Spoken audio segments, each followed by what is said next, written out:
हाँ तो बच्चों अब क्वेश्चन नंबर 4 की बात करते हैं कि उस त्रिभुज का क्षेत्रफल ज्ञात कीजिए जिसकी दो भुजाएं 18 सेमी और 10 सेंटीमीटर है तथा उसका परिमाप 42 सेंटीमीटर है। यानी कि त्रिभुज है जिसकी दो भुजा दे रखी है आपको 18 सेंटीमीटर और 10 सेंटीमीटर। अब देखो ये त्रिभुज मैंने बना लिया, ठीक है, 18 सेंटीमीटर भुजा होगी, 10 सेंटीमीटर ये भुजा होगी, लेकिन इसका हमें क्या दे रखा है, परिमाप दे रखा है। ये क्या है, त्रिभुज है, तो त्रिभुज का परिमाप क्या होता है, कोई भी आकृति का परिमाप होता है, उसकी जो भुजा होती है उसकी चारों भुजा उनका क्या होता है, योग होता है, परिमाप जो भी हो, कोई भी आकृति हो, ठीक है। तो यहाँ पर आकृति अपने पास त्रिभुज है, त्रिभुज के अंदर कितनी भुजा है, 3 भुजा, तो 3 भुजाओं का योग उसका क्या हो जाएगा, परिमाप हो जाएगा। तो मैं क्या लिखता हूँ, त्रिभुज का परिमाप। अब मैंने त्रिभुज ये मान रखा है ABC, तो मैं यहाँ पर लिख सकता हूँ ABC त्रिभुज का परिमाप। अगर आप PQR मान रहे हो तो PQR भी मान सकते हो।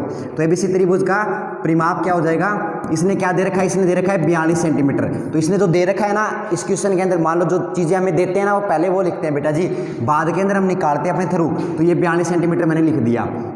अब देखो इसकी तीनों भुजाओं का योग कितना है, मैंने मान ली इस भुजा को मान लिया A, इसको मान लिया B, इसको मान लिया C, ठीक है। अब मैं क्या करता हूँ, त्रिभुज का परिमाप के तीनों भुजाओं का योग, तो A plus B plus C बराबर 42 सेंटीमीटर, क्योंकि इसने 42 दे रखा है और अपना क्या है A plus B plus C।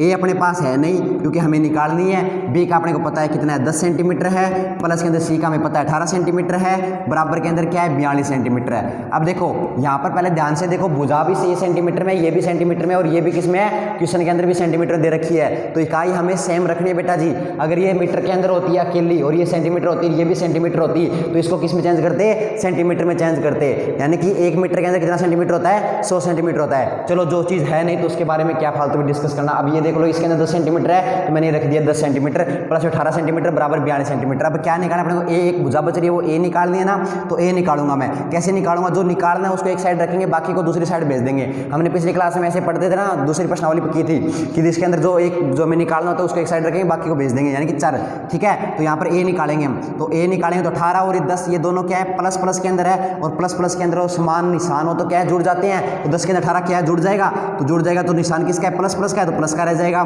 10 के अंदर 18 जुड़ा कितना आ गया, 28 आ गया, बराबर में क्या आ गया बेटा जी, 42 आ गया। ये भी किसमें है, सेंटीमीटर में, और ये भी किसमें है, सेंटीमीटर में है। अब ये 28 को मैं एक मेरे को A निकालना है ना, तो इस 28 सेंटीमीटर को साइड भेज दूंगा, तो मैं लिखूंगा A बराबर ये क्या हो जाएगा 42 सेंटीमीटर है, और ये इधर जाकर के किसका हो जाएगा, प्लस वाला इधर जाकर के माइनस का, और ये 28 आ जाएगा बेटा जी, 28 सेंटीमीटर आ जाएगा। अब देखो 42 में से मैंने क्या घटाया, 28 घटाया, मेरे पास क्या बचेगा, 42 में से 28 घटाती, सेंटीमीटर सेंटीमीटर है ना, घट भी जाएंगे। अगर मीटर और सेंटीमीटर होता तो नहीं घटते बेटा जी, उनकी इकाई भी सेम रखनी पड़ती है। हाँ गुणा हो जाते हैं, मीटर वाले सेंटीमीटर वाले के साथ गुणा तो नहीं, वो एक्स के अंदर उस x और y गुणा हो जाते हैं, ठीक है। लेकिन यहाँ पर क्या है, ये इकाई है ना, इकाई देखनी पड़ती है, मीटर को सेंटीमीटर चेंज करने के बाद ही होगा, ठीक है। अगर जैसे आप करते हो कि 5 मीटर गुणा 7 सेंटीमीटर, तब ये गुणा हो जाएंगे, कोई दिक्कत नहीं। अगर आप चाहो तो 5 7 35, लेकिन आपको साथ में लिखना पड़ेगा मीटर गुणा सेंटीमीटर, ये चीज़ लिखनी पड़ेगी, ठीक है। यानी कि मीटर और गुणा सेंटीमीटर ये लिखना पड़ेगा। अब यहाँ पर मीटर है और यहाँ पर भी अगर मीटर हो तब तो लगा देते हैं मीटर की स्क्वायर, ठीक है ना, लेकिन ये चीज़ें आपको लिखनी पड़ती है। अगर आप ऐसे गुणा करते हो तब गुणा हो जाते हैं, कोई दिक्कत नहीं होती। लेकिन क्या है, जोड़ के अंदर क्या होता है बेटा जी, ये 5 मीटर अंदर 7 मीटर कभी नहीं जुड़ेगा, ठीक है। आई बात समझ में, तो इकाई सेम रखनी पड़ती है। अब ये घट जाएंगे, 42 में से मैंने 28 घटाया, क्या बचा मेरे पास, 14 बच गया। सेंटीमीटर सेंटीमीटर सेम पढ़ाई है, तो सेंटीमीटर में से अगर सेंटीमीटर घटाएंगे तो सेंटीमीटर ही बचेगा, ठीक है। गुणा करते तो सेंटीमीटर स्क्वायर हो जाता है, लेकिन यहाँ पर हमें घटाना है, भाग हो जाता, कट जाते, बचता ही नहीं कुछ ही। अब यहाँ पर घटाया तो सेंटीमीटर बच गया, A का A रखा है, तो A का मान क्या आ गया हमारे पास, 14 सेंटीमीटर आ गया, तो A की वैल्यू आ गई 14 सेंटीमीटर। अब देखो ये त्रिभुज कौन सा है, तीनों भुजाएं अलग अलग है, तो कौन सा हो गया, विषमबाहु त्रिभुज हो गया। तो अब क्या निकालेंगे, इसका क्षेत्रफल निकालना है ना। क्षेत्रफल निकालने के लिए क्या करते हैं बेटा जी, इसका जो हिरोन का सूत्र लगेगा, विषमबाहु त्रिभुज है, तो इसका त्रिभुज ABC का क्षेत्रफल निकालूंगा मैं, ABC का क्षेत्रफल हिरोन के सूत्र से निकालूंगा। तो मैंने लिख दिया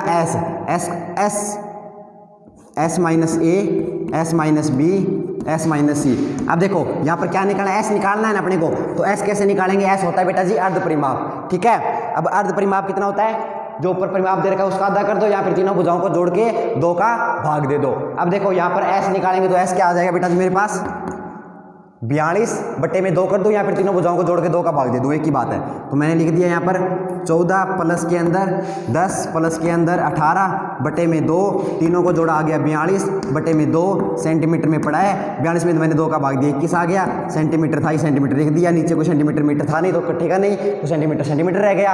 अब 21 सेंटीमीटर क्या आ गया मेरे पास, एस का मान आ गया। अब इसके अंदर रख देंगे और हमारा उत्तर आ जाएगा। अब देखो मैंने रखा अंडर रूट के अंदर एस की जगह क्या था 21, अब घटा दूंगा एस माइनस ए कितना है मेरे पास 14, ठीक है, एस माइनस बी यानी कि 21 माइनस 18 10, फिर एस माइनस सी यानी कि 21 माइनस 18। ओके, अब देखो मैंने क्या किया 21 अंडर रूट लगा दिया, 21 में से मैंने 14 घटाया, क्या है मेरे पास 7 आ गया, तो ये गुणा के अंदर 7 आ गया, क्योंकि ये ब्रैकेट है, ये क्या है इसके साथ गुणा है, इसके साथ भी क्या है गुणा है। 21 में से 10 घटाया, क्या है मेरे पास 11 आ गया गुणा में। 21 में से मैंने 18 घटाया, क्या है मेरे पास 3 आ गया, ये भी गुणा में। अब देखो इसका क्या निकालेंगे, एलसीएम निकालेंगे। 21 का एलसीएम निकाला, क्या आ गया, यानी कि अब वो एलसीएम किया तो 3 का भाग दिया 7 आ गया, फिर 7 का भाग दिया 1 आ गया, यानी कि 3 गुणा 7। 21 का आ गया 3 गुणा 7, और 7 का क्या होता है, 7 खुद एक है, भाज्य संख्या है, तो 7 का क्या रहेगा 7 ही रहेगा, यानी कि 7 के अंदर किसी और का भाग ही नहीं जा रहा है ना, तो सबसे पहले 7 का ही जाएगा, तो 7 1 आ गया, तो इसका एलसीएम क्या रहता है 7 ही रहता है। गुणा के अंदर 11 का क्या रहता है 11 ही रहता है बेटा जी, और 3 का भी 3 ही रहता है, ठीक है। तो इसका एलसीएम आ गया 3 गुणा, यानी कि ये जो आपके सामने एक टर्म आ गई 3 गुणा 7 गुणा 7 गुणा 11 गुणा 3।